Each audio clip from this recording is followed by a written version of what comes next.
lo que les quiero compartir es un poquito el problema de los gobiernos progresistas y la violencia, ¿no? En esta idea de...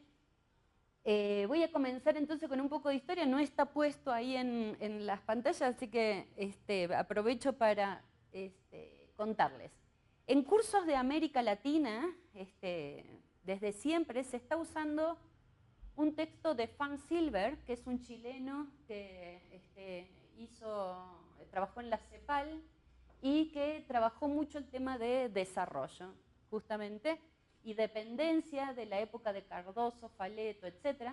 Material que nosotros cuando empezamos la maestría en la Flaxo hicimos, pero que también retoman las personas que, por ejemplo, con la Claxo, que trabajan todos los problemas de qué es lo que está pasando con el desarrollo y los problemas de igualdad en los países de América Latina. Entonces, Fan Silver lo que decía es que no hemos logrado llenar el casillero vacío. Y el casillero vacío era crecimiento con igualdad.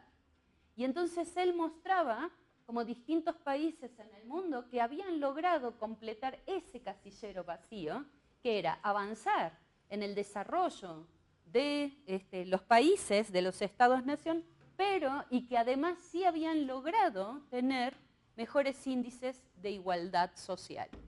¿Sí? Y América Latina en general, como región, no había logrado solucionarlo. Entonces, desde hace un tiempo a esta parte, nos hemos dado a la tarea de pensar justamente qué pasaba con esos problemas de desarrollo e igualdad, pero que además se les estaban sumando en casi todos los países. Antonia de Argentina nos decía, no, en Argentina no va a pasar. Y el año pasado, el anterior, ya tuvieron su primer descuartizado encontrado en el río. El punto es, no para hacer cosa amarilla, pero lo que estoy diciendo es que además a esos problemas del casillero vacío le estamos agregando el problema de la violencia. ¿Sí? Y casi todos los países han transitado de distintas maneras, todos los países de América Latina han transitado de distintas maneras de gobiernos progresistas, desarrollistas, a gobiernos más conservadores, y entonces es un ida y vuelta, digamos, estoy pensando en Argentina, estoy pensando en Colombia, estoy pensando en México, etc. Y lo que tenemos entonces es una solución de no solución, en realidad, una continuidad de no solución en el sentido de que hemos logrado transitar hacia mejores situaciones de desarrollo, tal vez para algunas personas. ¿Hemos logrado avanzar hacia situaciones de mayor igualdad? No, en casi ningún país de América Latina. ¿Y hemos logrado resolver el problema de la violencia? No, en casi ningún país de América Latina. Y no solo no lo hemos logrado, sino que en realidad está empeorando, por el caso que les estoy contando de Argentina, que a pesar de que pareciera que es un país que no va a avanzar hacia la introducción del crimen organizado, Rosario y algunas regiones de Argentina ya están completamente tomadas por el crimen organizado. Entonces la pregunta que nos hacemos aquí en esta presentación es esto. ¿Qué relación puede haber o cómo podemos pensar la relación entre los gobiernos progresistas que intentan avanzar hacia el desarrollo de las igualdades en las sociedades y el problema de la violencia? ¿Sí? Y lo puse en México porque es donde estoy viviendo desde hace 25 años y donde más sé. Entonces, la presentación va a ser así, voy a tratar de hacerlo breve, así podemos charlar un rato también entre nosotros. Ya empezamos tarde, así que voy a tratar de avanzar un poquito más rápido. Les quiero contar un poco de México, porque no todo el mundo tiene por qué saber algo de la historia política de México. La violencia en el sistema capitalista, eso va a ser un poco más larga, pero les quiero contar justamente el marco de referencia del cual parto para entender luego las cuestiones sobre la violencia y para finalizar algunas ideas para el debate. Entonces, comencemos. Nosotros en este momento en México estamos en la cuarta transformación, ¿sí? Pero como ya he dicho, hemos pasado por distintas formas o por distintos modelos. La primera transformación, acá voy a pasar un poquito y después vuelvo. La primera transformación, la cuarta transformación es una idea justamente es una narrativa que construyó el gobierno de Andrés Manuel López Obrador, de ahora en más AMLO, así. Es la narrativa justamente de que su gobierno venía a establecer ahí una nueva revolución o la cuarta revolución, la cuarta transformación en México. La primera transformación es la guerra de independencia, la guerra de reforma, la Revolución Mexicana en 1910 y los gobiernos progresistas, o sea, el gobierno de Andrés Manuel López Obrador, es la cuarta transformación. Ahora sí, me voy un poquito para atrás de nuevo. Y entonces aquí no los puse, la guerra de independencia, la guerra liberal, digamos, de instalación de un modelo liberal, y ese modelo justamente estuvo hasta la Revolución Mexicana. Con la Revolución Mexicana se esperaba justamente avanzar hacia esta transformación social, como toda revolución que pretende construir una alternativa diferente. No estuvo basada en el modelo soviético, no era una revolución marxista, es una revolución muy a la mexicana. Fue antes de la revolución soviética, de la revolución rusa, estuvo en 1910 y en realidad fue una reestructuración de la tierra, ¿sí? Una revolución por la tierra. La tierra es de los que trabajan, lo acuñó Zapata, el general Emiliano Zapata, y eso le dio la consistencia de la narración de lo que fue la Revolución Mexicana. Pronto, más pronto que tarde, esta revolución fue fracasada, fue frenada, fue transformada por el Partido Revolucionario Institucional, que frenó el reparto de tierras, que le otorgó un carácter al Estado, justamente, de un modelo centralizado, de un sector de la burguesía que dijo justamente, déjennos a nosotros, nosotros somos la garantía de la revolución, nosotros somos los que vamos a hacer el estado de bienestar justamente para este modelo Estado centrado. Y finalmente, en el año 2000, cuando nosotros llegamos a México, con Sandra fuimos a hacer la maestría y ahí nos conocimos, ganó por primera vez la alternativa, un gobierno distinto al gobierno de la Revolución Institucional que había dominado 70 años desde la Revolución Mexicana hasta justamente el 2000, había organizado esta idea de revolución basada en la industrialización y en el avance de un progresismo que estaba basado en el estado de bienestar, como en casi todos los países de América Latina, la verdad. Entonces, en el año 2000 se da el recambio. La victoria parecía ser de la democracia. Había un recambio democrático, había ahora una verdadera democracia, la libertad de elegir a los gobernantes, etc., pero en realidad lo que se instala es un modelo neoliberal, basado en la financiarización de la economía, basado en la deuda externa, digamos, y las imposiciones del Fondo Monetario y del Banco Mundial de justamente achicar el Estado y convertir todo lo que sea estatal en privado, y con el tiempo, y ese es el cachito de ahora que vamos a ver con la violencia, delincuencial. Poco a poco lo que tenemos es que esta empresa privada empieza justamente a estar regenteada por capitales que son capitales transnacionales cada vez más, y lo que tenemos entonces es un Estado que ahora se le llama narcoestado, es un Estado que está dependiendo justamente de estas identidades sociales para tomar el control de un montón de cosas. Voy a hacer un paréntesis y les cuento una anécdota. Tengo un estudiante de doctorado que está tratando de hacer un tema que se llama el derecho humano al agua a través de la privatización, o sea, a través del pago del agua, o sea, una cosa rarísima que no logro, digamos, es mi estudiante, que no logro, pero lo puedo decir acá que estoy muy lejos, o sea, todavía no logro que se organice la idea, pero trabaja en el gobierno justamente, y en el gobierno de la 4T.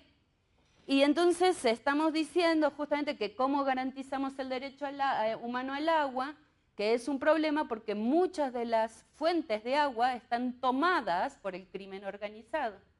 Y entonces él me dice, sí, profesora, le tengo que confesar.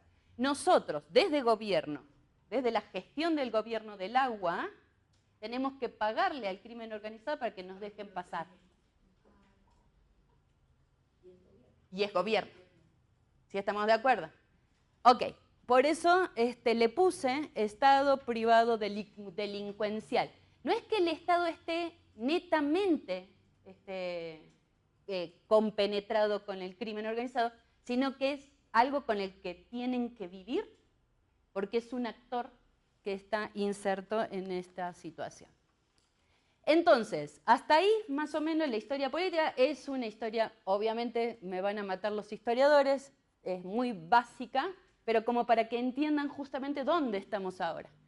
Entonces, finalmente la Revolución Mexicana, más que redistribuir la tierra, terminó siendo una vía para la consolidación de la renta de la tierra.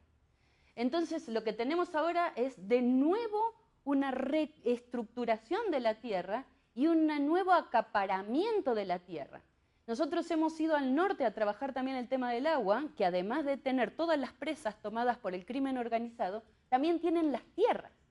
O sea, hay un arrendatario, se distribuyó la tierra en pequeños productores, pero en ejidatarios, pero ahora cada uno de los ejidatarios renta su tierra y el arrendatario logra concentrar en sus manos más de 3.000 hectáreas. O sea, volvimos a estar en la época prerevolucionaria, pero por otros caminos. Con el modelo neoliberal y la transformación del carácter social del Estado se traspasó lo invertido por el Estado a manos privadas. O sea, toda la inversión de verdad, la inversión en infraestructura, etcétera, nunca se realizó de otra manera que no fuera estatal. Y esa inversión se transfiere constantemente a manos privadas y ahora cada vez más a la iniciativa del crimen organizado. Finalmente, es un juego de suma cero. ¿Qué quiero decir con eso? Que una vez que el Estado invierte, recupera, digamos, el carácter social del Estado como centralidad de quien decide, luego viene un gobierno neoliberal y expropia todo eso para su beneficio. Cuando eso genera un agotamiento, se vuelve a poner en manos del Estado, que vuelve a hacer la inversión, comprando deuda o etcétera, digamos, y eso genera que todo el tiempo, en realidad, no vaya hacia adelante, sino que hay una falsa idea de progreso. Bien, aquí ya lo dije, así que me voy rapidito. Los dos gobiernos que tenemos, progresistas, o sea, la cuarta transformación comenzó en el 2018 con Andrés Manuel López Obrador y le sigue ahora Claudia Sheinbaum. ¿Qué hicieron? ¿Qué lograron hacer? Más allá de esto que estoy diciendo que tienen un problema todavía con el crimen organizado. Volvieron a centrar al Estado. O sea, son reestatistas. Son la centralidad del Estado como el eje, no solo de la economía, sino de una narrativa que centra a lo mexicano, a los mexicanos que son buenos. Esa es la narrativa de AMLO. Los mexicanos son buenos, tienen que avanzar, etc. Eso es la centralidad justamente del Estado. Claudia Sheinbaum ganó con el 67% de los votos, o sea, más de, no sé, millones de personas le votaron, o sea que sí tiene una buena base, incluso más grande que AMLO para hacer justamente las cosas que quieren hacer. Pero bueno, volviendo entonces, lograron, hacen construcciones del aeropuerto, refinería, Tren Maya, etc. ¿Quién está construyendo en este momento? ¿Quién no logró? ¿Y quién está construyendo? El ejército. Porque ¿qué no logró AMLO hacer? Lo de Ayotzinapa. O sea, tenemos, ¿se acuerdan Ayotzinapa? ¿Alguien sabe? ¿Alguien se enteró de lo que pasó? 43 estudiantes normalistas asesinados. Ok, fue hace ya más, ahora no traje la fecha, soy malísima y eso que trabajo con historia.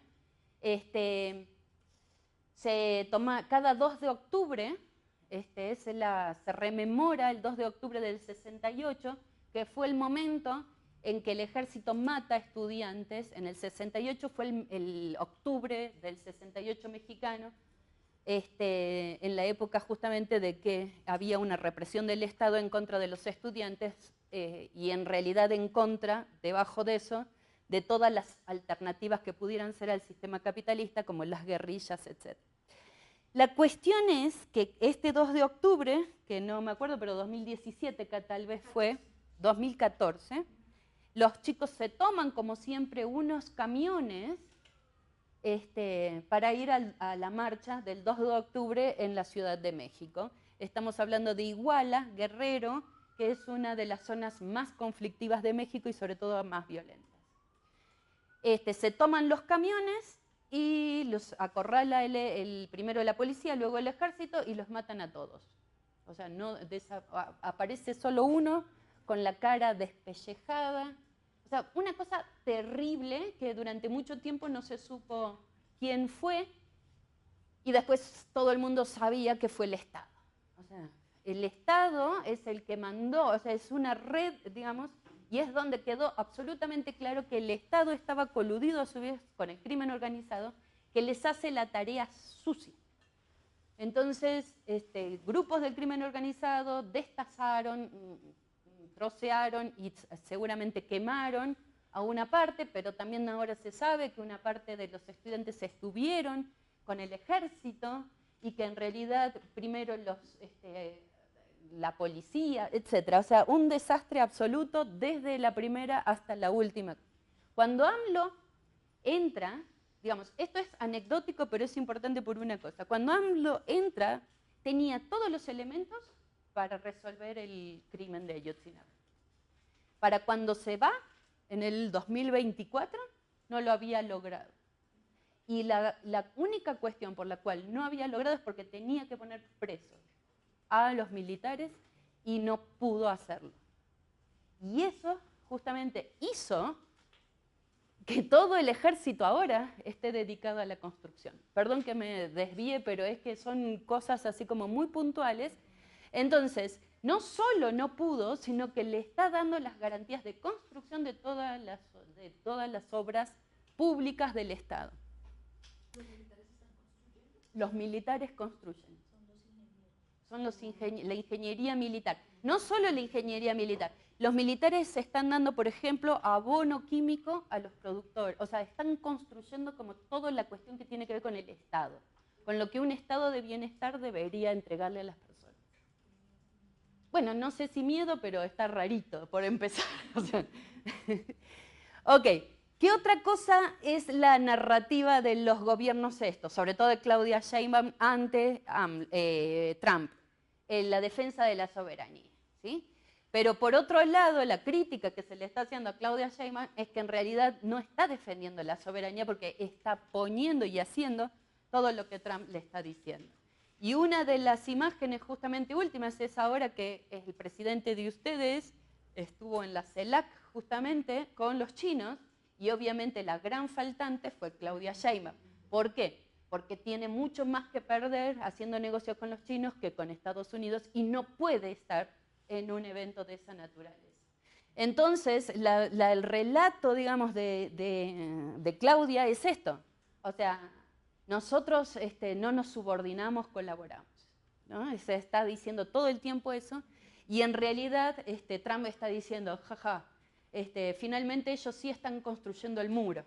Porque uno de los embates de Trump contra AMLO era que México iban a hacer el muro fronterizo entre México y Estados Unidos y México lo iba a pagar, a lo cual México dijo, claro que no. Pero ahora que está Claudia Sheinbaum en el gobierno y que la ve como mujer o tal vez más débil o sepa, digamos, lo que le está diciendo es, ven que sí están construyendo el muro, porque ustedes mandaron, como yo les dije, 10.000 soldados a la frontera y eso para nosotros es ahorro de dinero, con lo cual con eso estamos construyendo el muro y ustedes lo están pagando. O sea, la relación de Trump con Sheinbaum es horrible y lo que le sigue, y entonces en México, por un lado están contentos porque defienden la soberanía, pero por otro lado están diciendo, ¿qué soberanía si en realidad estamos haciendo todo lo que están diciendo? Volviendo, porque si me voy así, yo dije que iba a ser rápido y ya estoy en la lámina 3 de 55, pero entonces me voy un poquito más rápido. Y la otra que hicieron, que es importante y que me voy a demorar de nuevo después de decir que voy más rápido, porque sí es importante. AMLO le dejó a Sheinbaum bastante aplanada el piso con el tema del lawfare. En otros países de América Latina, a los gobiernos progresistas le hicieron golpes de Estado llamados de baja intensidad, digamos, a través de las Cortes Supremas, a través de la justicia. Lula estuvo preso, ¿sí? ¿Estamos de acuerdo? A Cristina Kirchner le dieron la vuelta a la casa, tiene no sé cuántos juicios pendientes, no puede ya volver a la presidencia, etcétera, por las Cortes Supremas. Desarmó todo el sistema de justicia y el 1 de junio se vota todo de nuevo en México. Vamos a tener todos magistrados por votación popular. Esto es lo que logró justamente los gobiernos progresistas. ¿Qué retos pendientes tienen estos gobiernos progresistas en México? Por empezar, algo que ya venimos hablando desde hoy, todo el tema del agua y el ambiente. O sea, en pro de un progreso justamente que es necesario para lograr luego el reparto necesario para mantener el progresismo. O sea, el progresismo aporta, y realmente fue muy importante en México, sobre todo en la pandemia, todos los planes de AMLO fueron sumamente estratégicos y permitió que México atravesara la pandemia sin mayores conflictos, digamos. Pero esos planes de gobierno, dar becas a los estudiantes en las escuelas, mi hija tiene beca, Emilia va a recibir una beca ahora. Todos los estudiantes de prepa tienen becas, todas las universidades, o sea, hizo muchos, Procrear, Pro esto, Pro lo otro, o sea, un montón de planes, pero ninguno está relacionado con el manejo adecuado y la defensa del ambiente. El otro que ya les dije, así que ahora sí, es rapidito, el crimen organizado, se suponía que iba a avanzar en términos de seguridad y eso no sucedió. Y la otra cuestión es que a pesar de que Claudia Sheinbaum es mujer, y parecía que ahora siempre sí va a haber una cuestión de género, está todavía en una agenda que no aparece por ningún lado la cuestión de género. Entonces, eso sí es un reclamo. Les voy a pero no les voy a contar. Ahora sí, vamos con el capitalismo y las reestructuraciones. Entonces, ¿por qué? Esta es mi cosa, y ahora sí, esto lo prometo un poquito más rápido. Esta es por qué yo pienso que no se puede en los gobiernos progresistas mejorar la cuestión de violencia. Y tiene que ver con la perspectiva de violencia. Entonces, para eso, de nuevo, me voy para atrás en la historia de la humanidad, desde que Adán, estaban Adán y Eva en el mundo, pero sí, desde el inicio del capitalismo y la acumulación originaria, digamos, uno puede comenzar a pensar que ha habido revoluciones estratégicas, no en México, pero igual coincide con las 4T, con 4 revoluciones. Esto está sacado de William Robinson, que escribió Globalización, bueno, no me va a salir ahora, pero por ahí en una de las láminas sí está la referencia, y él dice que hemos atravesado desde el inicio del sistema capitalista 4 grandes revoluciones y que estamos en la 4ª revolución, que es la revolución de la transnacionalización de la economía, pero que siempre, cada vez que hay una revolución, una reelaboración del sistema capitalista y un avance, ahora lo voy a trabajar un poco mejor, hay violencia. Cada una de las reestructuraciones del sistema capitalista está asociada con formas de violencia. Entonces, ¿cómo podemos pensar eso? Porque cada vez que hay una revolución, nosotros ahora podemos pensarlo, para que sea más fácil para ustedes, en la revolución robótica de la tecnología de la 5G, yo le digo la revolución de la 5G, hay mucha cosa ya escrita acerca de este tipo de revolución, pero esta reestructuración justamente tecnológica trae aparejado cambios o transformaciones en las formas en que trabajamos, digamos, para no ponerlo tan difícil. O sea, el modo de trabajar ha cambiado fundamentalmente y sobre todo en la pandemia, ¿no? Después de la pandemia. O sea, jamás me hubiera imaginado que en 2 años la humanidad iba a transitar de una manera tan vertiginosa hacia una tecnología, hacia la 5G. O sea, nos hemos tecnologizado, nos hemos computarizado, nos hemos vuelto totalmente digitales. O sea, hemos transitado desde lo análogo a lo digital en 2 años. En 2 años que estuvimos encerrados. Nos encerraron para que transitáramos en eso, o no. Digo, no quiero abonar en ninguna teoría conspirativa. Pero encerrados, yo me hice como 4 cursos de Classroom, cómo usar Classroom, cómo subir no, y uno tenía el tiempo, lo hacías, porque no hacías otra cosa encerrado en tu casa. Transnacionalización transforma también el territorio. Cada una, quiero volver a la imagen anterior, cada una de estas reconfiguró un mapa.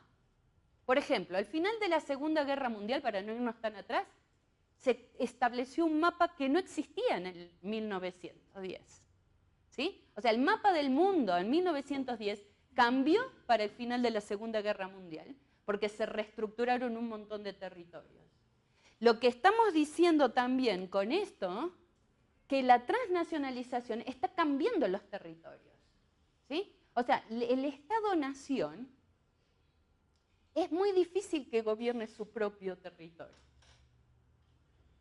Por eso, digamos, hay una contradicción, insisto, no sé si me han seguido con la idea, entre los gobiernos progresistas, que intentan restablecer la primacía del Estado-nación, cuando en realidad los procesos de transnacionalización y de globalización están rompiendo las fronteras, reestructurando nuevas formas.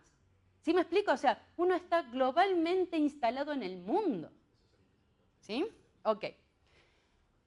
Luego, lo que cambió fundamentalmente, y lo que lo vengo diciendo en las láminas anteriores, es lo que podemos decir carácter social del Estado. ¿Sí? El Estado-nación tenía un carácter social en los 50, cuando era un estado de bienestar, tenía un carácter social en los 90, 2000, cuando se convierte en un estado neoliberal. Son distintas las personas que gobiernan, distinto el proyecto de nación que instalan. Y es distinto el proyecto de Estado-Nación de estos gobiernos progresistas que a su vez están penetrados o subordinados al crimen organizado.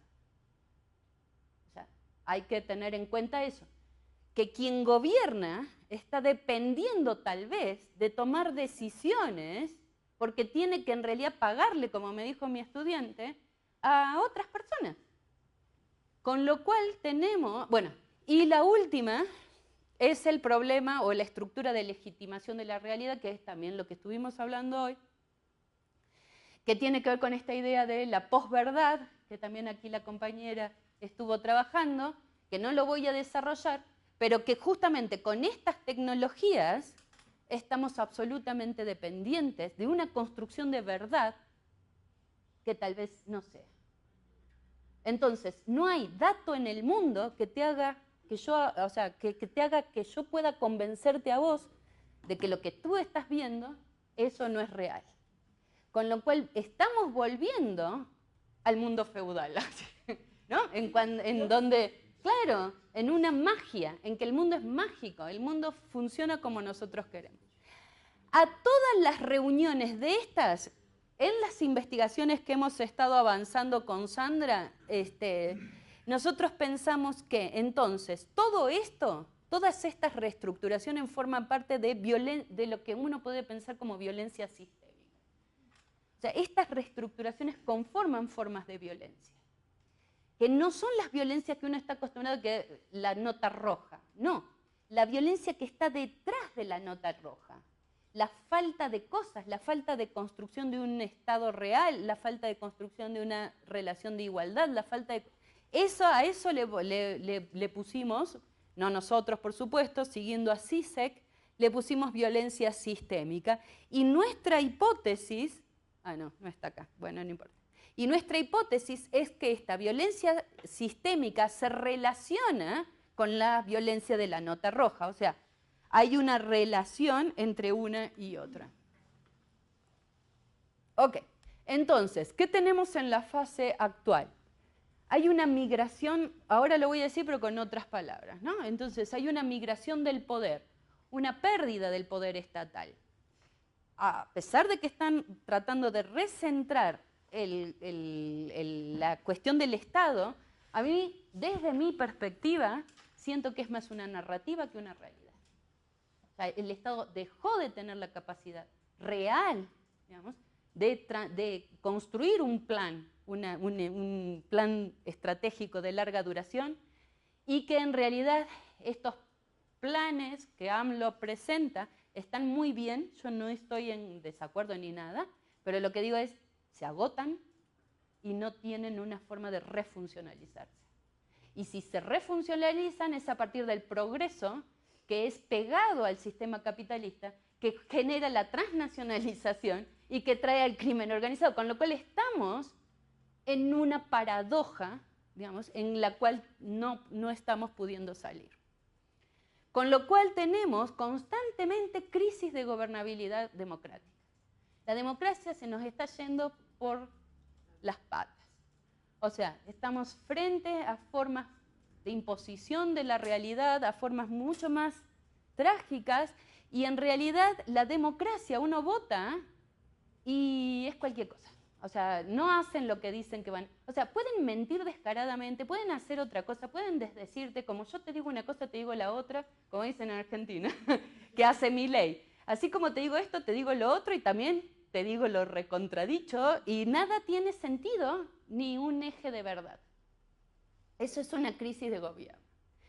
Y entonces, lo que hay que ver es dónde está la morada oculta del poder estatal. O sea, hay detrás del poder estatal, hay otros poderes, y eso justamente es la capacidad histórica que tienen los estados de la construcción de hegemonía, ¿sí? Y hay un problema ahí, digamos, que si bien tienen la cantidad de votos que hacen posible que la gente se quede tranquila y piense que hay democracia, mientras que por detrás la crisis de gobernabilidad hace que las cosas que se dicen que van a hacer no se hagan. No sé cómo decirlo, pero la millones de cantidad de votos en realidad es solo poder para una clase, la casta de Milei, la famosa casta, una clase política que se autorreproduce. Por lo tanto, hay una ampliación de la brecha social, la brecha tecnológica, etcétera, y que se observó mucho en pandemia. O sea, los que logramos sobrevivir en la pandemia, los que logramos estar en nuestras casas durante la pandemia, fue porque un montón de otra gente tuvo que salir. O sea, nosotros somos unos privilegiados, digamos, en relación a los taxistas, a los Uber que nos traían la comida, a N cantidad de personas que no pudieron quedarse en sus casas. Y lo que ya dije también, hay una increíble transformación de los procesos de trabajo que cada vez están basados en un individualismo, en la autoexplotación, y si están leyendo a Byung-Chul Han, a esta sociedad del cansancio, ¿no? Que nos lleva a esta sociedad del cansancio en donde mucha gente tiene problemas psicológicos, psiquiátricos, digamos, porque no hay para dónde hacerse. Y finalmente, entonces, una nota de color, pero que es súper importante y que va a haber que trabajarla, pero obviamente no ahora, que en realidad no hay un poder cuando uno se pregunta dónde está el poder del Estado, en realidad lo que tenemos que preguntarnos es cuál es el estado del poder en la actualidad. ¿Sí? Es como una frase, pero que está interesante para trabajar o para pensar. Me voy a saltar esta parte, es interesante, pero vamos a seguir un poquito más para avanzar hacia el problema ahora sí, el problema de la violencia, y ya con esto vamos terminando. Entonces, cuando decimos violencia, hay un autor, Tilly, que escribió, hoy no me va a salir absolutamente nada, pero escribió otro libro que es la violencia colectiva, creo que se llama. Y entonces él dice, bueno, pensando en que el Estado se construye a partir del monopolio de la violencia legítima, como es la famosa definición de Weber, ¿no? En donde pensamos, ok, ¿cómo se construyó históricamente el Estado? A partir de la capacidad de monopolizar, digamos, no solo las finanzas, o sea, una moneda que se transmite y que forma parte de la construcción de un territorio, sino también de la capacidad de construir la violencia legítima en ese territorio, o sea, el monopolio de la violencia legítima. Esto quiere decir desarmar a los individuos. Los individuos están desarmados, la violencia está en el Estado y es una violencia legítima porque nosotros, ciudadanos, cedemos nuestra capacidad de violencia al Estado para que nos organice y no funcione como un leviatán. Pero cuando el Estado deja de tener el monopolio, aparece esta idea de Estado fallido. ¿Sí?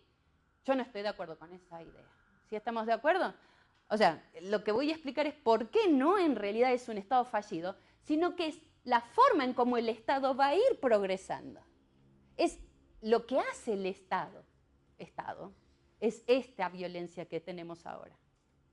¿Sí? Lo que hace el poder del Estado actualmente no es que es un Estado fallido, es que sigue teniendo la formación del sistema capitalista en el territorio con otras características, que pudo haber usado paramilitares, que puede usar crimen organizado, pero que se sigue expresando territorialmente como un poder. Por eso digo que cambia el carácter social del Estado. Entonces, otros dicen que es un Estado penetrado, que es un narcoestado. Otros dicen que es un Estado con mucha soberanía, pero con poca capacidad de gestión. Lo que decimos nosotros es un nuevo tipo de Estado, es un nuevo tipo de poder. Y ahora, otra vez vuelvo para atrás con la historia, pero como estuve trabajando mucho con historiadores, cuando José Luis Romero analiza la revolución burguesa en el mundo feudal, yo sé que me voy un poquito para atrás, pero quiero que ustedes escuchen esta idea.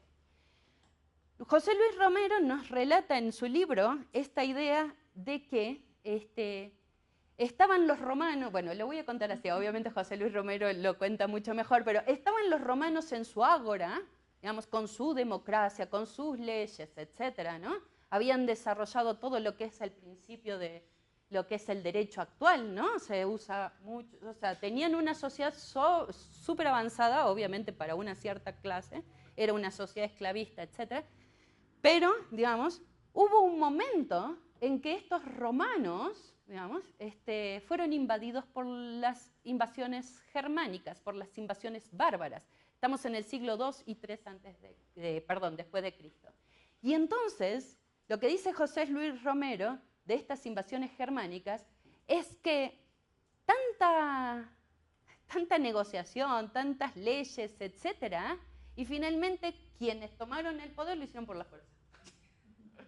¿No? O sea, como, ¿no?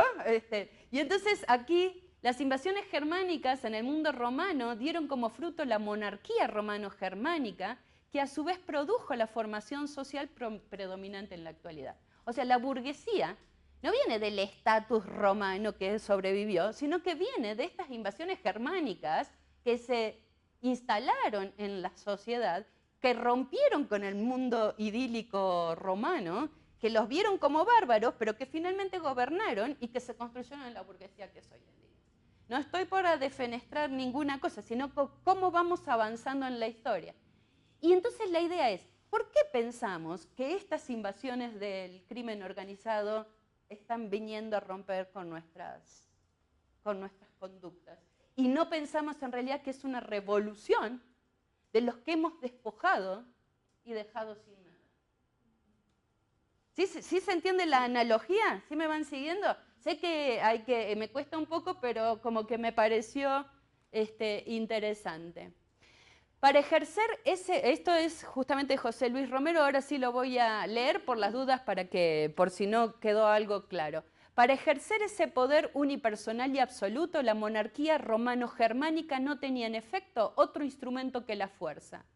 Usó una constante y reiterada apelación a la violencia, a las soluciones de hecho, presididas por un desembosado realismo político. Y obrando cautelosamente frente a la fuerza, muchos factores procuraban limitarla con reducido éxito y reiterados fracasos. La tradición jurídica romana, la costumbre germánica, los principios cristianos. La historia de la autoridad real romano-germánica es la historia de la progresiva y variable relación entre el principio fundamental del poder de hecho y las tendencias contradictorias que trataban de limitarlo. ¿Sí vamos? O sea, entonces tenemos una historia de violencia de hecho. Bueno, ahí se las dejo. Esto era simplemente una nota de color. Ok, entonces volvamos y vamos cerrando. El modo de producción entonces actual tiene que ver con el capital transnacional. Estoy cerrando simplemente.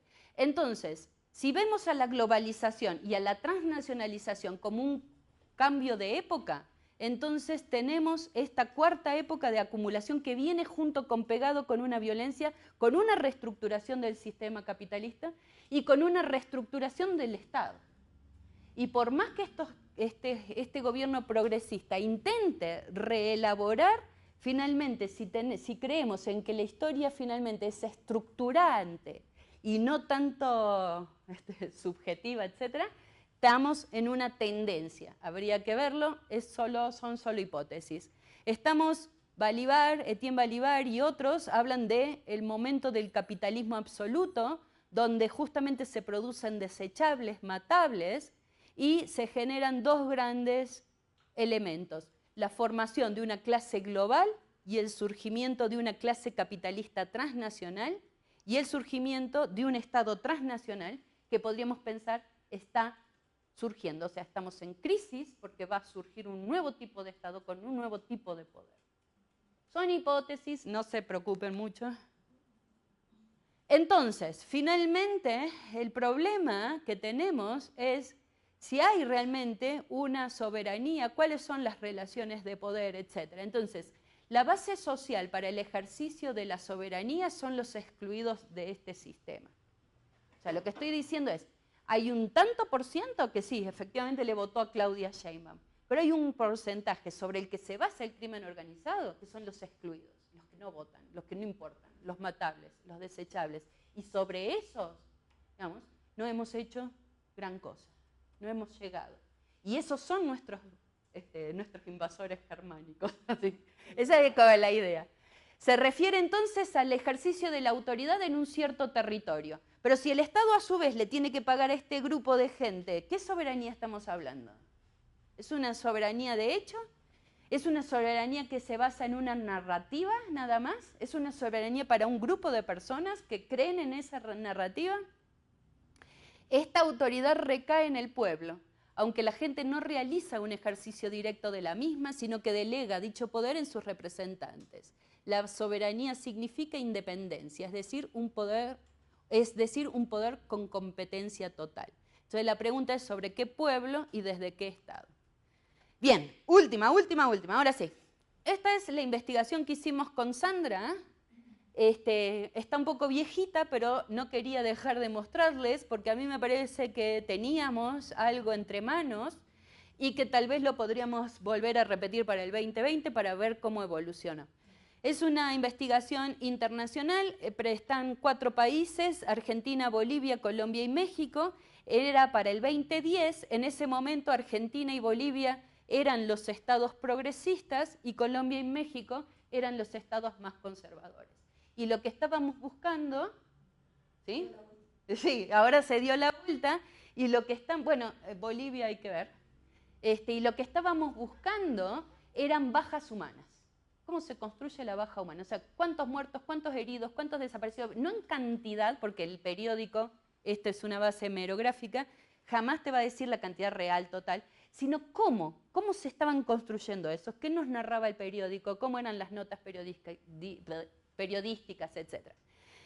Entonces nos dimos a la tarea, solo el año 2010, para los 4 países, 4 periódicos, uno por cada país, los más progresistas, los que habíamos elegido, etc. Y lo que teníamos era que Argentina y Colombia se estaban refiriendo a una guerra pasada. O sea, el celeste es antes del 2010. O sea, estaban como en una rememoración de una violencia o de una guerra pasada. Y que Bolivia y México estaban en ese momento con distintas intensidades, porque obviamente a México le gana en cantidad de producción de muertos a Bolivia infinitamente, pero estaban en el presente. Se estaba dando, la baja humana se estaba produciendo durante el 2010, que es lo amarillo. ¿Cómo eran las bajas humanas? Lo que vimos justamente es que, bueno, analizamos la muerte y, como ven, la detención, ¿sí? Entonces, en México se estaba dando un proceso de muerte, o sea, un proceso de violencia muy exacerbado para el 2010, y Colombia era más bajo, seguía Argentina y seguía Bolivia, que estaba avanzando, a pesar de que estaba Evo Morales en ese momento, estaba avanzando con el problema de la coca, del crimen, etc. Y las detenciones, o sea, la capacidad del Estado de generar detenciones era más o menos parecida y en México era menor, pero porque teníamos todo esto de muerte. Y en... ¿Qué era? Ok, sigo un poquito más para no aburrirlos con esto. Pero, ¿quiénes eran entonces los productores de las bajas humanas? Entonces, tenemos que las bandas criminales, que era lo que nos interesaba en ese momento, en Colombia era bajo, pero Colombia era el único lugar que presentaba la última 27,40 de guerrillas, ¿sí? Que no las mezclamos con bandas criminales porque asumimos que no era lo mismo, ¿sí? Pero fíjense que aquí tenemos esto, Argentina, Bolivia, y fíjense, México en ese momento estaba disparadísimo, digamos, en términos de la producción de bajas humanas, o al menos la que aparecen en los periódicos. También hay que tener en cuenta eso. ¿Sí estamos de acuerdo? Sí. ¿A qué se refiere con seguridad pública? Eso, el ejército, Fuerza Armada, y gobierno, jueces, sí. Ajá. ¿Sí? Y el ejército, sociedad civil y guerrillas. Seguridad pública era policía, perdón, policía, porque acá lo diferenciamos de ejército.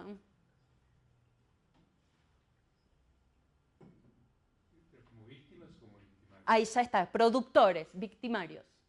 Ahora vienen las víctimas. Pero antes, perdón, sí, te muestro el anterior. Sí, bueno, es que no pensé que fuera causarse. ¿Viste que teníamos algo? Lo que pasa es que después cada quien dijo, ay, no, yo quiero trabajar esto, yo quiero trabajar.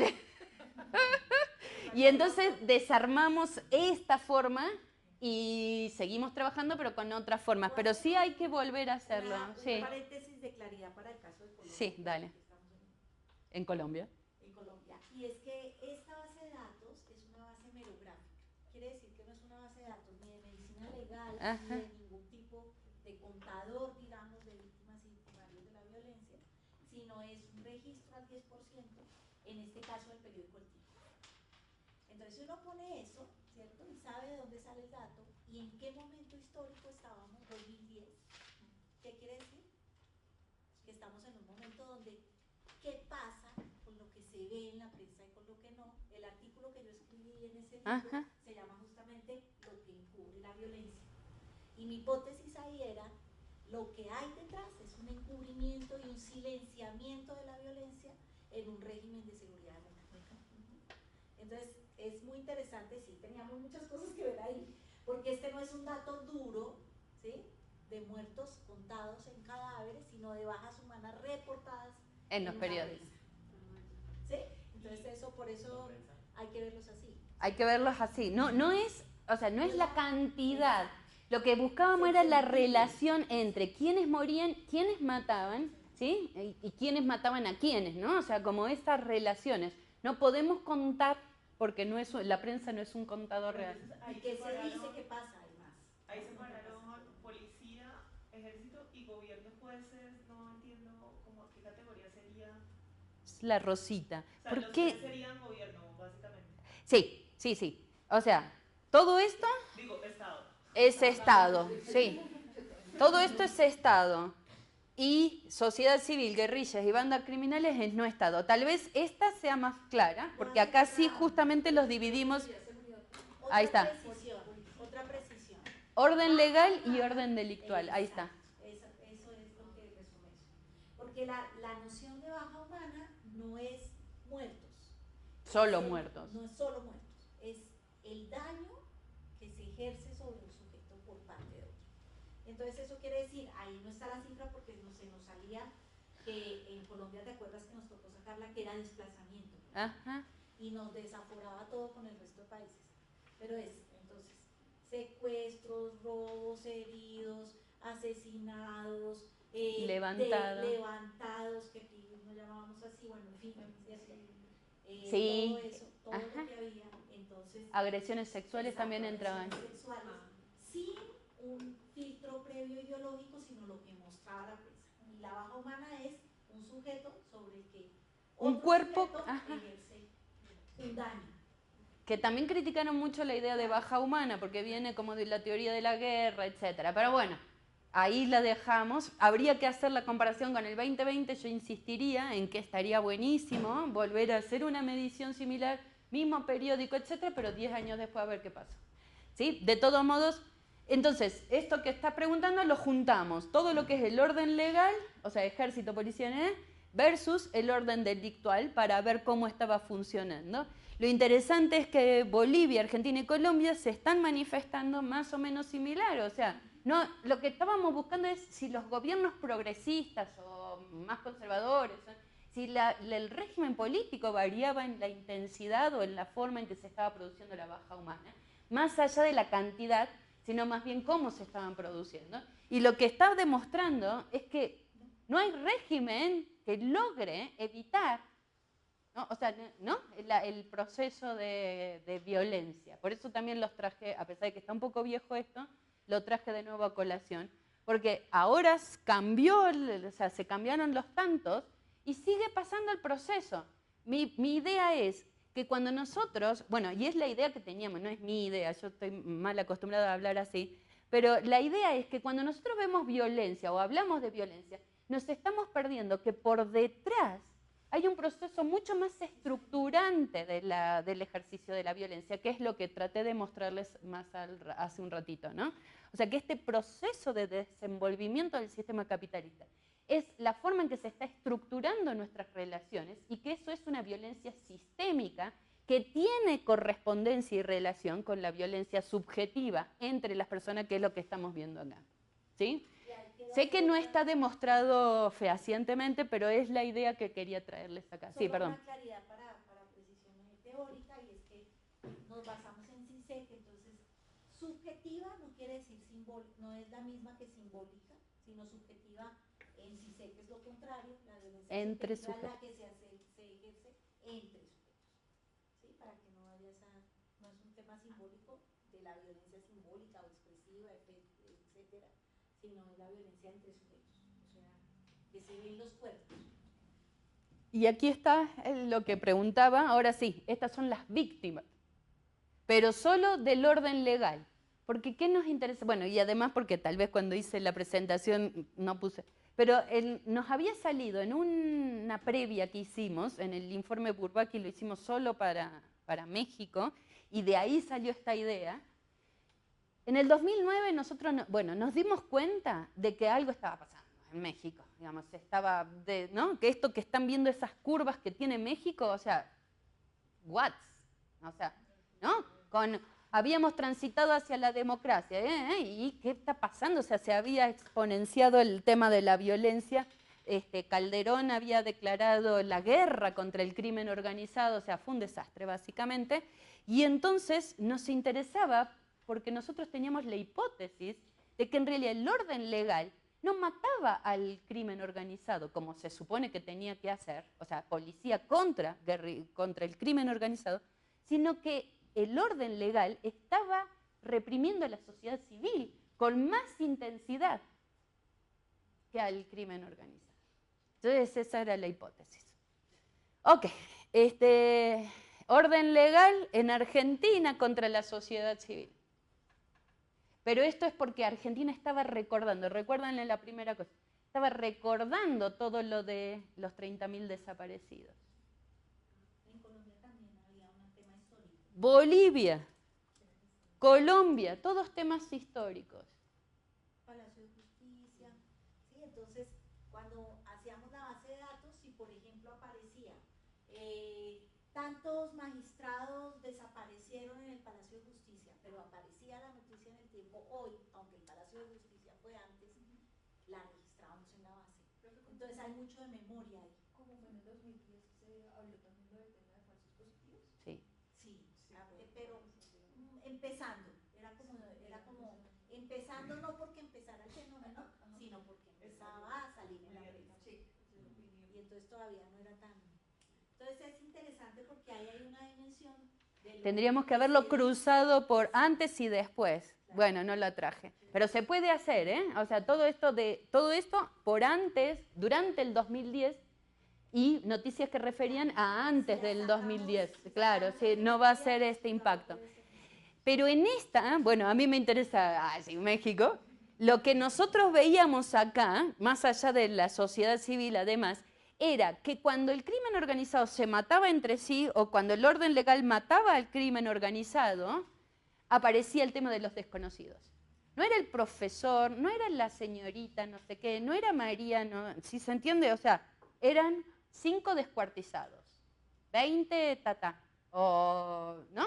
No se pone el nombre, o sea, cuando nosotros tenemos en la prensa desconocidos, y ahí está, miren, esto es crimen organizado. De hecho, después hablando con periodistas, decían que no podían poner nombres de las personas que morían por el crimen organizado porque tenían problemas ellos mismos. Y en Colombia, un régimen Fíjense. de negación y silenciamiento del conflicto interno en ese momento, del 2010. Cuando en la seguridad democrática incluso estaba prohibido usar ciertas palabras como guerra, conflicto, incluso en los medios de comunicación. Así se supusiera que no había un ejercicio de censura. Entonces esto, por ejemplo, es muy loco en Colombia, porque si uno llega a comparar esto con cifras efectivas, seguramente es muy diferente lo que pasa. ¿Qué pueden decir los medios y qué no pueden decir? Y si reflejan o no también el tema. Ok, ahora sí. ¿Sí? Pero era una probadita, era simplemente para recordar que teníamos esta idea, que obviamente le falta, que hay que traer más y hay que seguir analizando, pero que frenamos en algún momento y que deberíamos empezar a retomar. Bueno, entonces, ahora sí, para ir cerrando. Mi hipótesis central era esta idea, que ya les dije varias veces, con lo cual ya va quedando, que hay en los gobiernos progresistas, sobre todo AMLO, para ya no meterme más en lío, centralización del Estado, por un lado, pero en contra de algo mucho más fuerte, para mi modo de ver, más estructurante, que es el proceso de transnacionalización del cual hemos venido trabajando y que estructura una forma de violencia sistémica. Entonces, los gobiernos progresistas de la Cuarta T apuestan a la centralidad del Estado en un mundo progresivamente transnacional. Lo que está produciendo territorio es la identidad surgida como expresión de la crisis de un modo de acumulación y el reemplazo de otro todavía en ciernes, ¿no? Esta idea de Gramsci de que todo lo que es crisis es algo que está muriendo, pero que lo nuevo no acaba de surgir.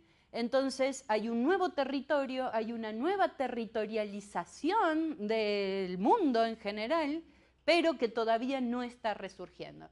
Lo estamos viendo en la guerra económica China versus Estados Unidos, en todas las guerras que se están expresando, pero también lo vemos en las formas de violencia de nuestros territorios, y justamente que la violencia es la expresión de la instalación de un nuevo tipo de poder que todavía no termina de expresarse. Y, no sigo así.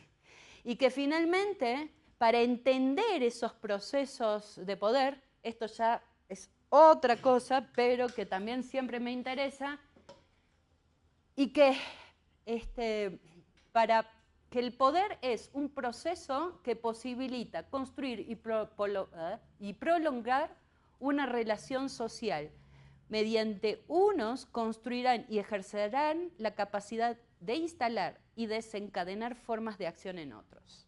Esa es la definición de poder de mi profesor, Lito Marín, y a mí siempre me interesó esto, justamente. Cuando hablamos de la construcción de un nuevo tipo de poder, estamos hablando también de esta idea de posverdad, de estas formas de tecnología, de estos nuevos procesos en cómo concebimos y dejamos que el mundo se reproduzca. ¿Sí? Porque finalmente, y no es para culparnos a nosotros mismos, pero sí, o sea, quienes reproducimos este sistema y quienes estamos inmersos en estas formas que generan violencia, somos justamente también nosotros. Y finalmente, entonces, el poder no solo se asienta en la amenaza del uso físico, como estamos viendo el tema de violencia, sino también en la capacidad de instalar un sistema normativo que obliga a la conducta en una orientación determinada. Entonces, si nosotros estamos inmersos en este sistema de poder que nos obliga a avanzar hacia un lado, entonces tendremos pocas chances, si no tenemos un pensamiento crítico, de transformar justamente lo que vivimos como violencia. Ahora sí, muchas gracias.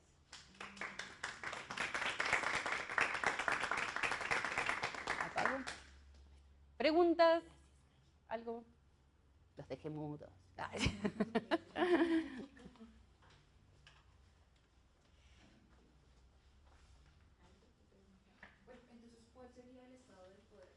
Ok, es una buena pregunta. ¿Qué opinan los demás?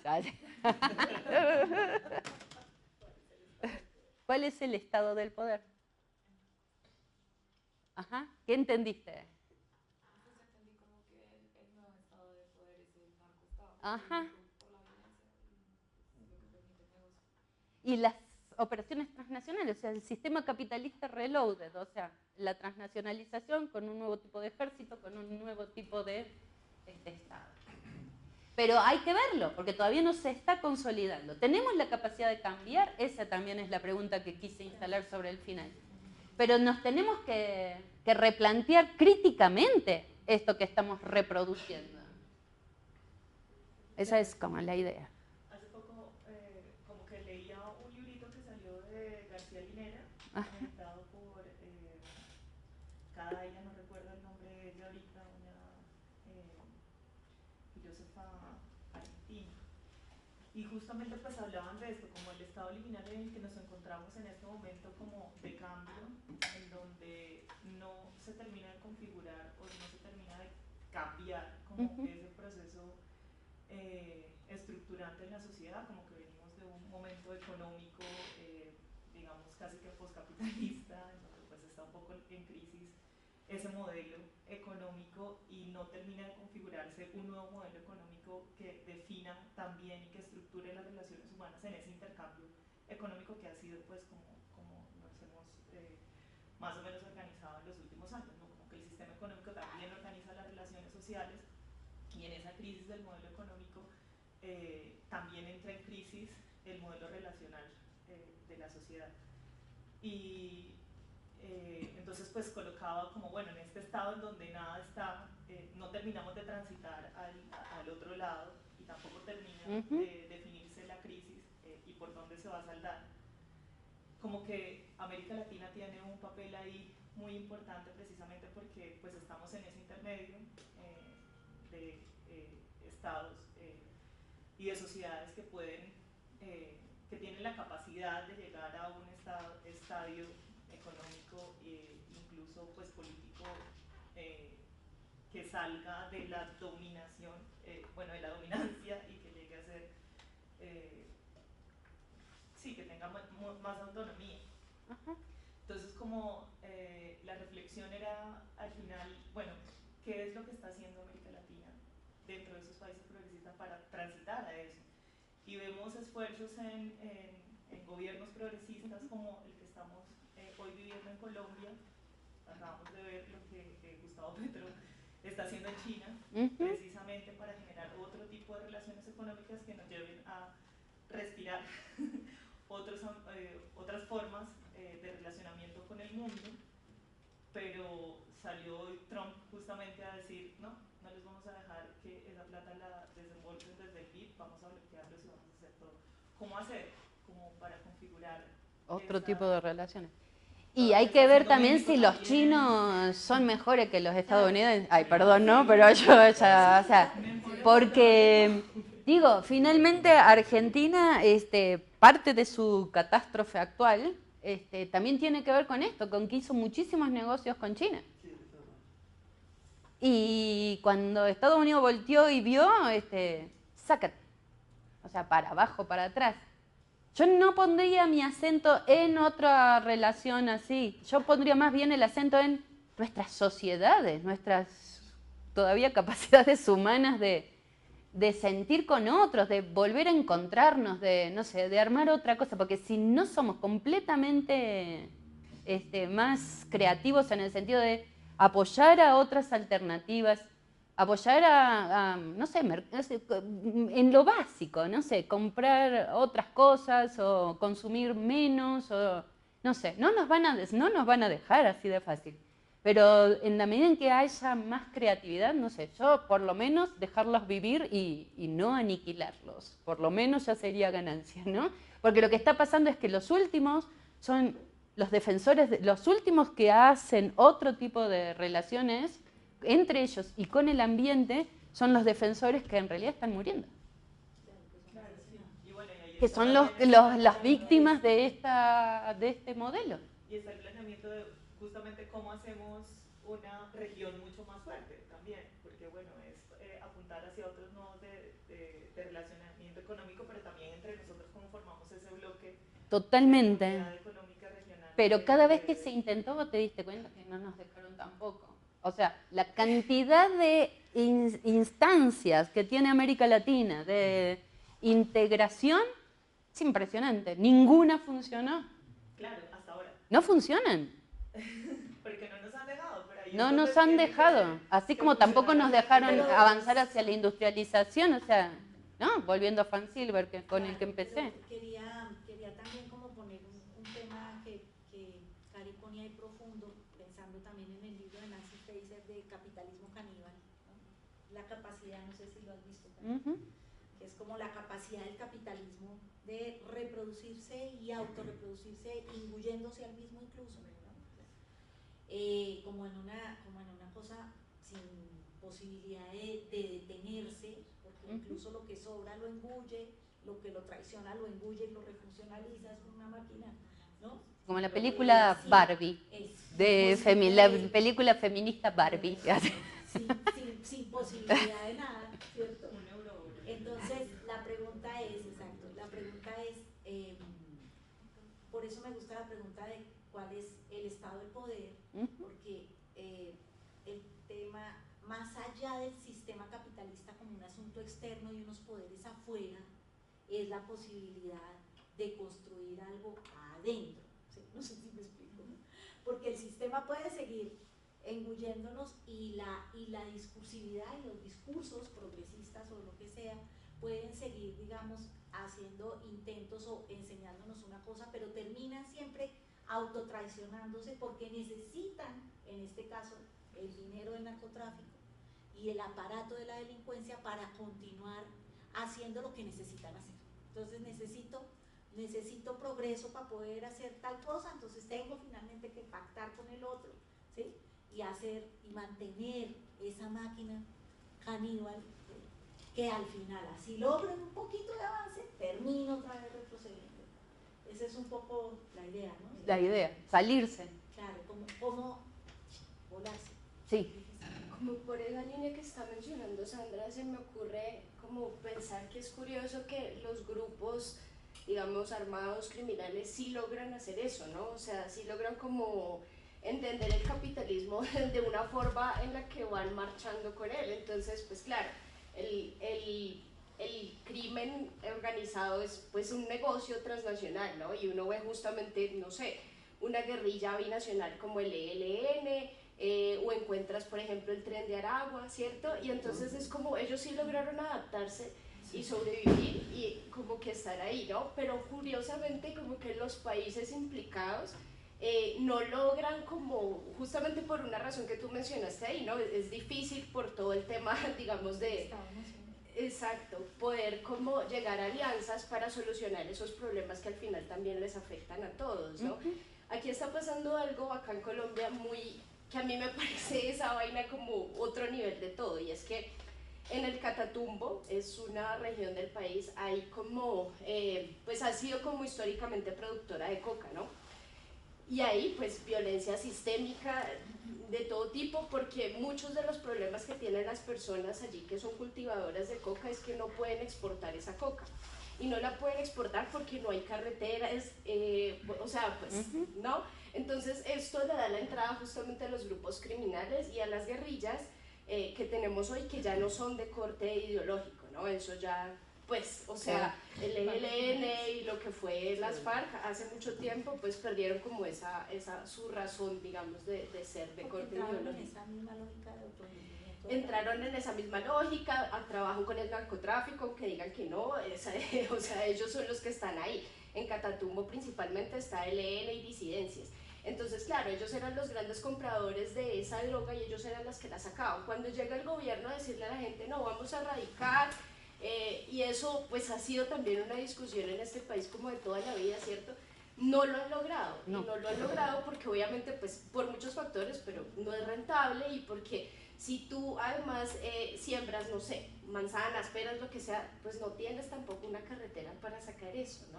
Entonces hay como que hay una discusión muy, pues siento yo que muy compleja, y pues hace poco ellos pues están ahí con el tema de pues por el territorio justamente, sobre todo disidencias, ELN, y ahorita en enero hubo un impacto humanitario, una cosa, o sea, brutal, ¿no? O sea, más de 40.000 personas desplazadas, eso es, creo que más que el Estadio del Campín, como para hacerse una idea de la cantidad de gente, ¿no?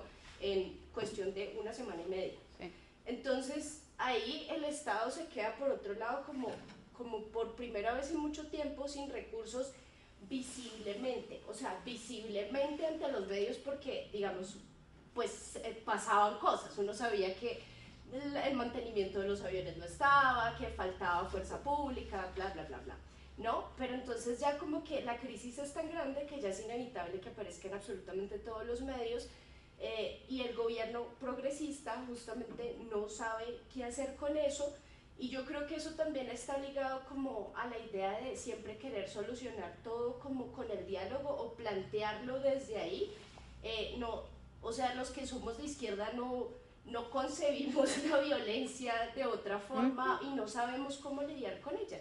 Y eso es una vaina que pues termina siendo muy preocupante, porque justamente creo que le hace perder ese estado al poder, ese poder al Estado, cuando sí se necesita que las instituciones tengan una legitimidad, porque pues aquí, por ejemplo, la Defensoría, Procuraduría, todo el mundo venía haciendo alertas de que eso iba a pasar, y es como, no, nosotros vamos a hablar, espera y verá que nosotros vamos a hablar, y es como, no, o sea, no pasó, pasó el impacto humanitario y después es como, bueno, ¿y ahora qué vamos a hacer?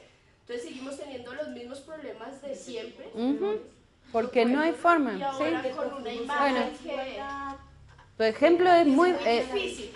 Es un ejemplo de lo que acabo de decir. Sí, no hay forma. Para cerrar es como eso, que uno, yo me cuestiono mucho cómo se da un contraargumento frente a eso cuando las cifras están ahí. Y cómo se construye una narrativa, imagínate, social, en donde la sociedad pudiera colaborar con la solución, mientras que no está sucediendo. Sí, se entiende y por eso yo metí el problema de la soberanía, porque si vos tenés una región así, en realidad tenés un mini estado dentro del estado. Exacto, es gobernanza criminal, o es un Estado, ya no le pongamos el nombre de criminal, logran sostener una economía, logran controlar un territorio. Bueno, así está plagado México. Entonces, cuando hablamos de soberanía, bueno, pues sí le votaron a Claudia Sheinbaum, pero ¿qué gobierna Claudia Sheinbaum? ¿Qué gobierna el Estado cuando el gobierno? De nuevo, ¿no? ¿Cuál es el poder del Estado? ¿Cuál es el estado del poder? O sea, ¿qué están gobernando los que gobiernan? Y la otra es la crisis democrática, estoy de acuerdo. O sea, es como los romanos cuando los invadían los germanos, pero nosotros tenemos todas las instituciones. Valió corneta, dirían en México. O sea, porque estamos en una crisis institucional, o sea, porque eso instala una crisis institucional. Según lo que tú citabas de José Luis Romero, lo del tema de las invasiones germánicas en el mundo que dio fruto a la monarquía romano-germania y produjo la formación social predominante, ahora en este nuevo estado narco tiene que tener un poder legítimo en hipótesis, ¿no? Tendría que conformarse como un poder, un Estado, digamos, que es lo que le falta. Pero ojo, en México hay, perdón que te interrumpa, ahora me termina de hacer la pregunta, o sea, en momentos de elección de gobernación, o más bajo, no tanto los gobernadores, pero no sé, alcaldes, etcétera, está la chicha no sé cuánto, y todo el mundo sabe que esa mujer que es chichona además, es narco. O sea, ya no es ni siquiera velado. Los congresistas tienen casos para salió de la cárcel al Senado esas prácticas se llevaron a México y México intensificó esas prácticas de narco y ahora pues el prototipo está, lo que dices, en México está el prototipo del narco, aquí en Colombia también, pero ahora ha cambiado ese prototipo de narco en Colombia. De hecho ahora se ve como el ejecutivo más pulido, es congresista. Pero porque fue previo. ¿No vieron vean la película Gánster Americano? O sea, todo el capital.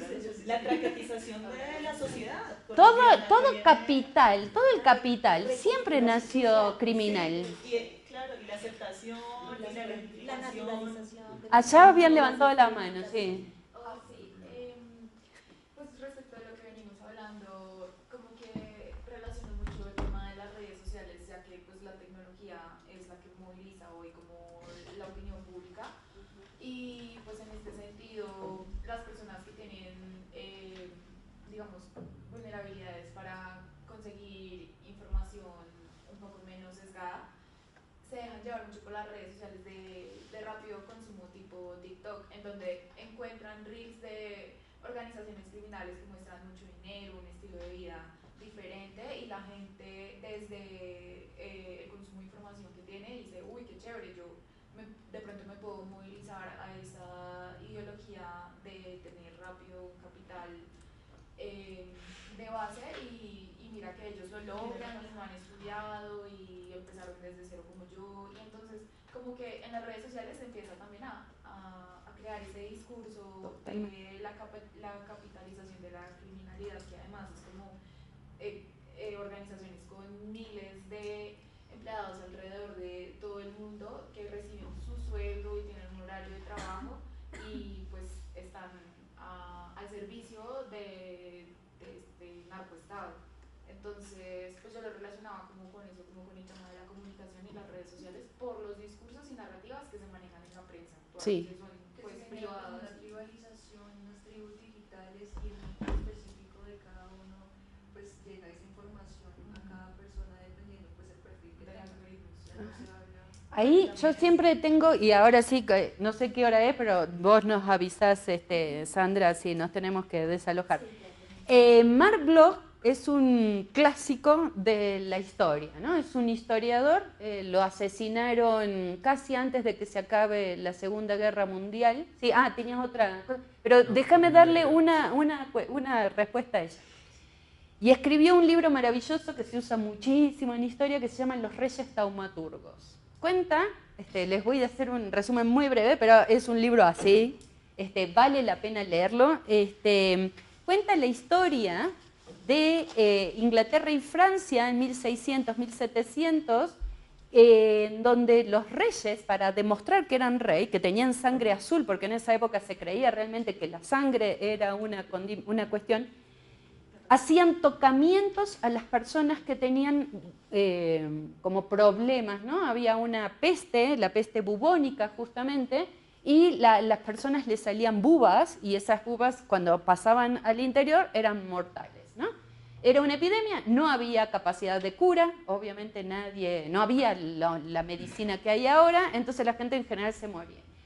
Pero como había toda una tradición de creencias de que los reyes tenían la capacidad de curar, estos reyes cuando se veían mermados en su legitimidad como el rey, salían a hacer tocamientos.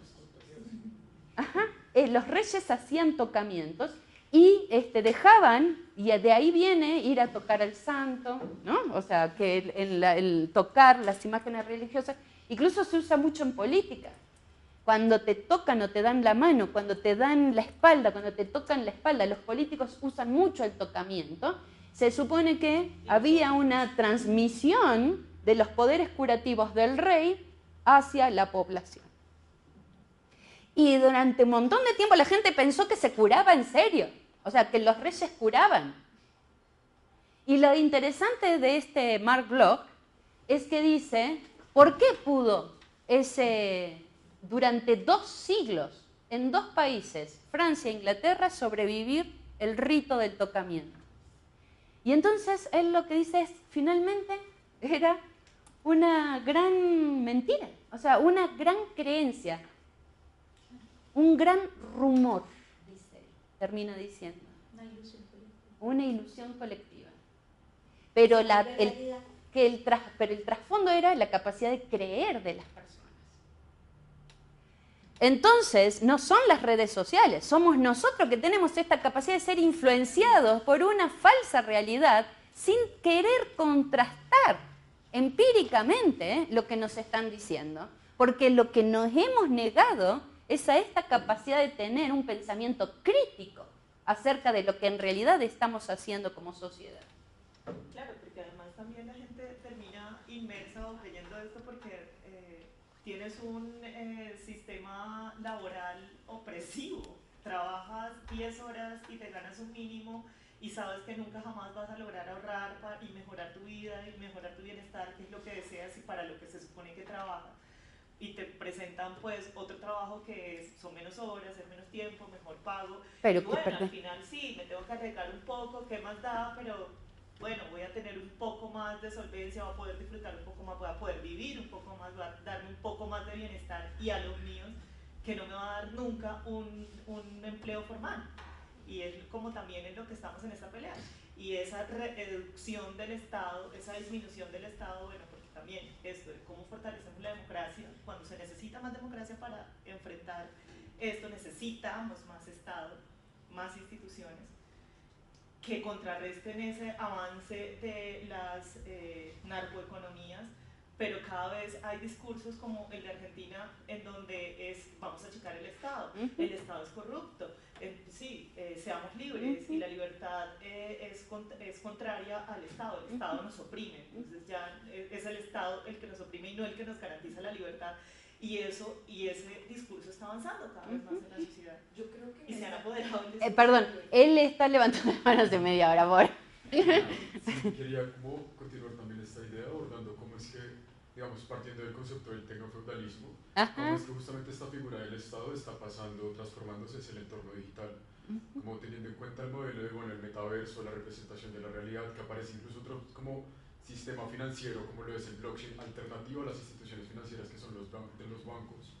¿Cómo es que esto termina, digamos, jugando incluso sucio en contra de esa libertad de las personas a partir de un sistema de refuerzos cognitivos muy profundo que juega con la misma psicología de los usuarios para engancharlos a partir de ahí? Entonces, es básicamente jugar casi la misma que la democracia, la opinión pública y los medios de comunicación, como realmente la gente es libre. Y ahora, pienso también en cómo se presenta una representación del territorio, digamos, del mundo real, dentro de este estado web, con unas dinámicas que son también profundamente violentas, ¿no? Como por ejemplo hay aplicaciones, y esto parte de un artículo de investigación de revisión de literatura que dice, como aplicaciones de citas como Grindr resultan siendo una pequeña muestra de esas violencias que están ahí metidas, incluso del mismo narcotráfico, y es muy interesante que es una aplicación que no es solamente para citas, sino en la que incluso policías con uniforme están buscando quién les venda drogas.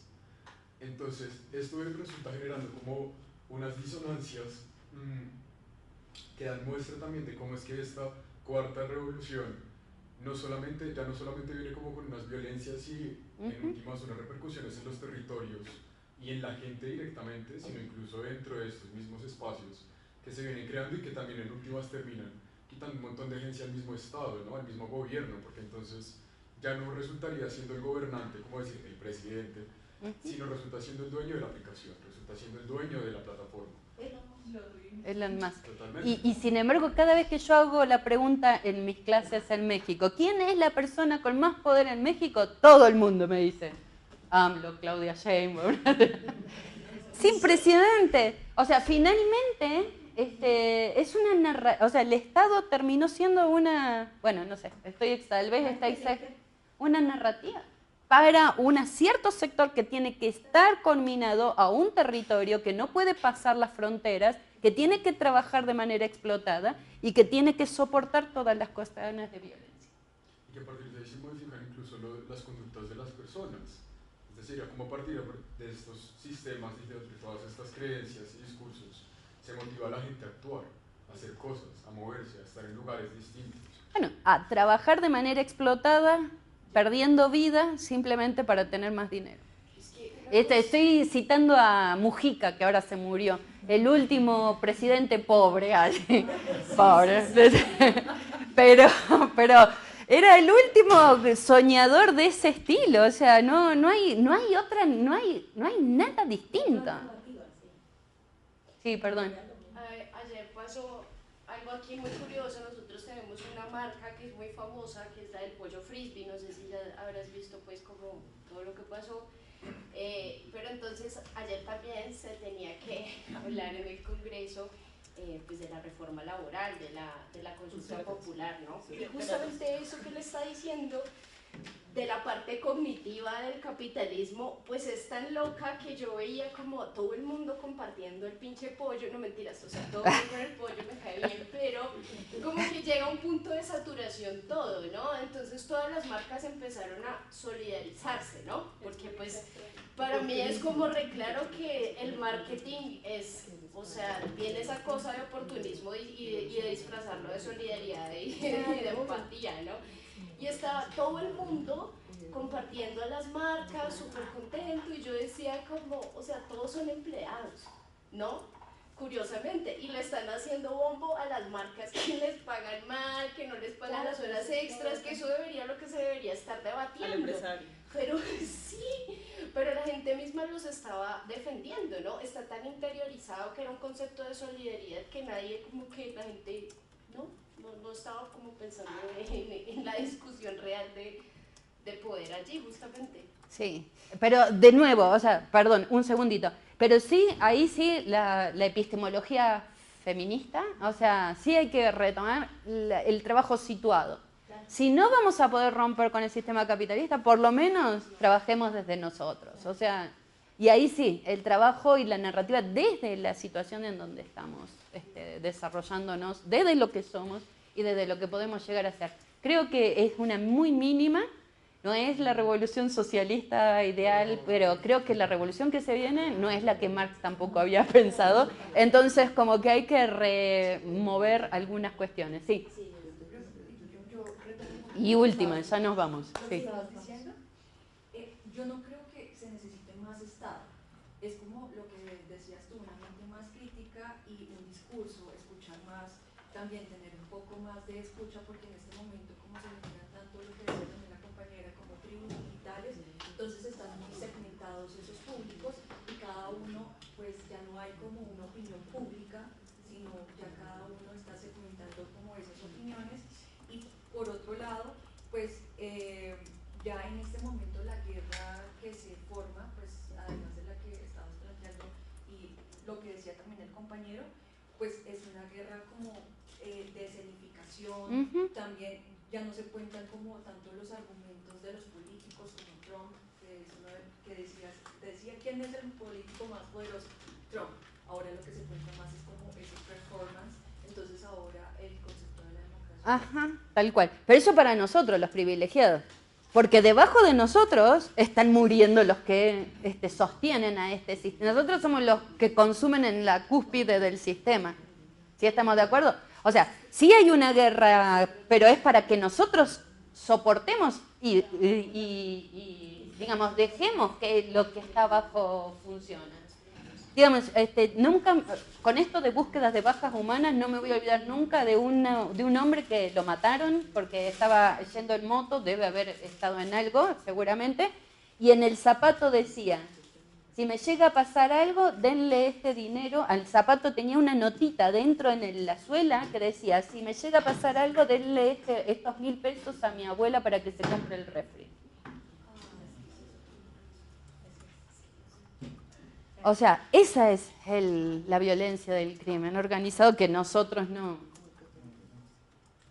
Que está debajo, oculta, subterránea, en el búnker.